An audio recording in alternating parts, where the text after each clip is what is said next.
Hey guys, Alana here from the Google Ads for Dentists YouTube channel, and in this video I'm going to show you how you can use and interpret the Google Ads Auction Insights report. So if your competitors are outperforming you in Google Ads and you're kind of not sure why, then be sure to watch this entire video as I'm going to walk you through exactly how you can use this tool.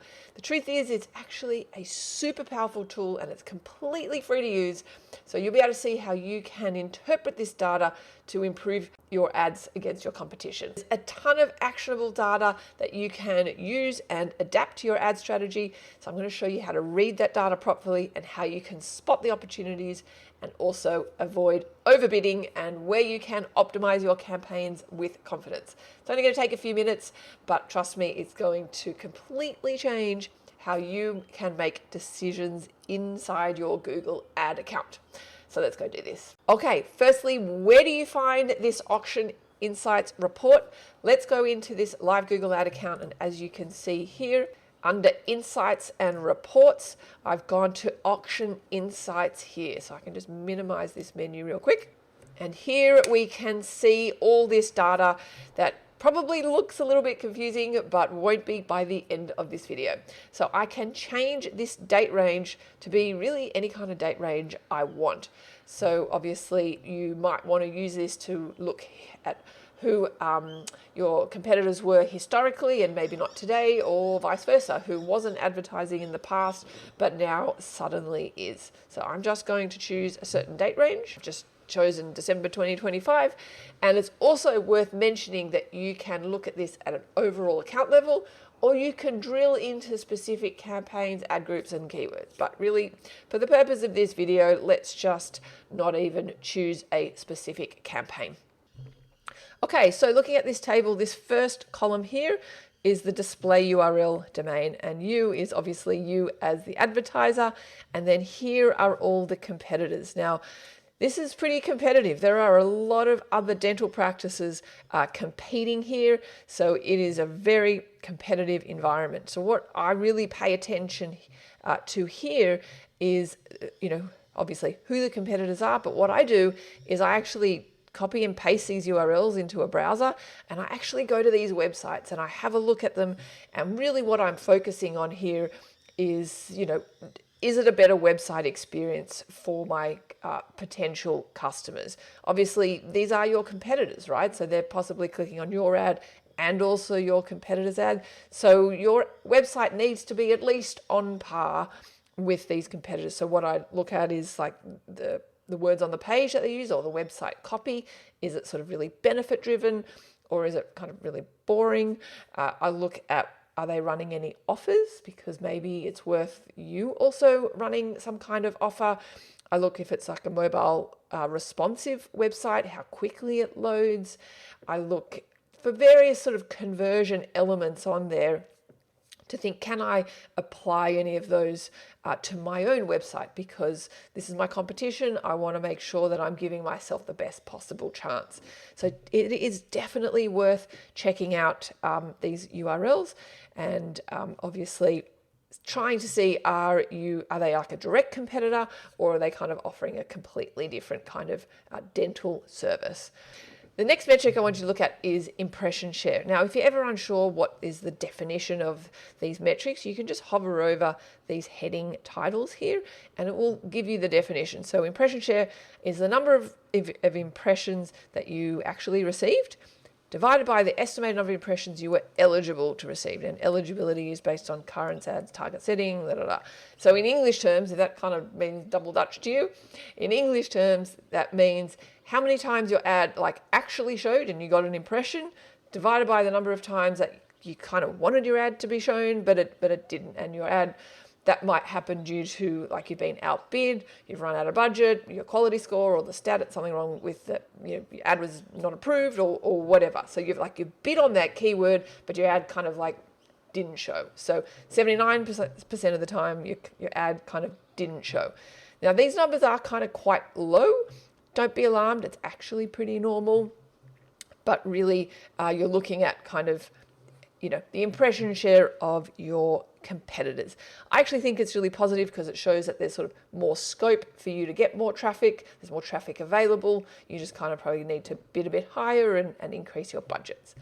The next metric is the overlap rate. So if I hover over this, it says how often another advertiser's ad received an impression in the same auction that your ad also received an impression. So, and obviously you don't, this is a relative to you as the advertiser metric, so you don't have a number, but basically this means how many times this particular advert, 20% of the time, this advertiser was shown at the same time that your ad was also shown. So when have you overlapped with this particular competitor? So we can see that, these guys are bidding on similar keywords to us. 14% of the time, this advertiser was shown when we were also shown. But what I really want you to focus on with this metric are the low overlap rates, particularly for a competitor that you think is like your biggest competitor. So if you've got like another dental practice that, let's say, is around the corner and is your biggest competitor, and you have a low overlap rate here, then this possibly tells you that maybe they're bidding on keywords that you aren't, because you're not overlapping that much. So you would think that you would overlap a lot with your biggest competitor, particularly one that's in the same location. And therefore, you can do some competitive intel to see what keywords they are actually bidding on. So you will need to use some kind of spy tool, and you put their URL in this spy tool and it will tell you what keywords they are bidding on that you can then possibly add to your Google ad account. That's the way we kind of use this information. So really, really helpful to make sure you're not missing out on any potential traffic that you should otherwise be getting.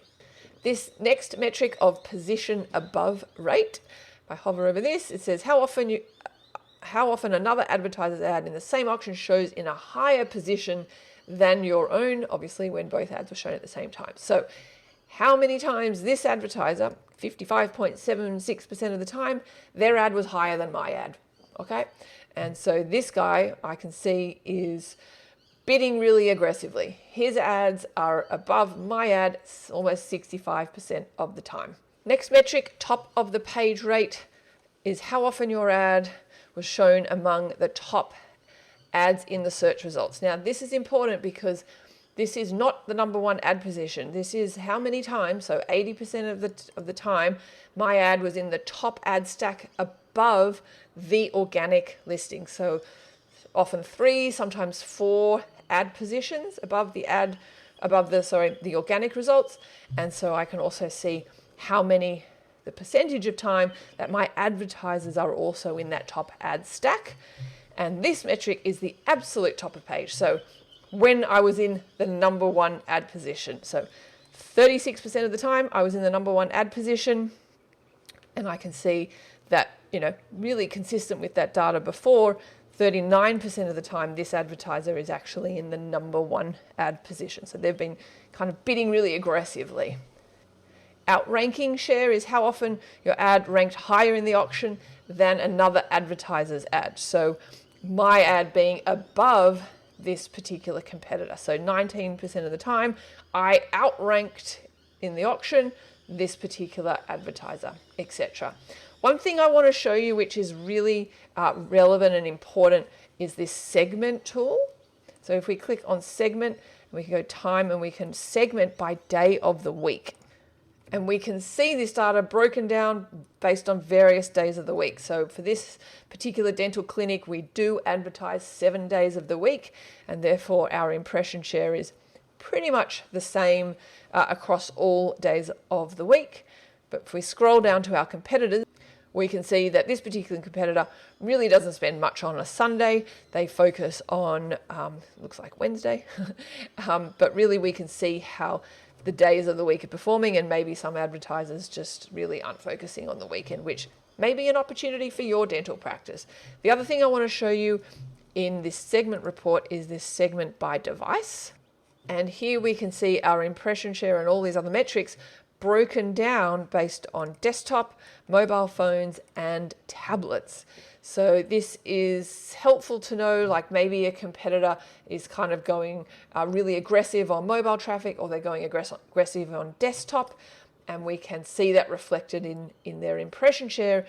And I can also see, my outranking share. Like, let's say I've got a really aggressive mobile strategy, which for this particular client it does, and I can see how often I'm outranking by looking at this column on a mobile device versus a desktop, etc. So really powerful information that I can apply to my Google Ad account, possibly by adding keywords and maybe being a bit more aggressive with my mobile strategy. And I can really see if it's reflected in my ad position. You may be interested in another video of mine on this channel, which reveals a dental ad strategy that actually gets you booked patients.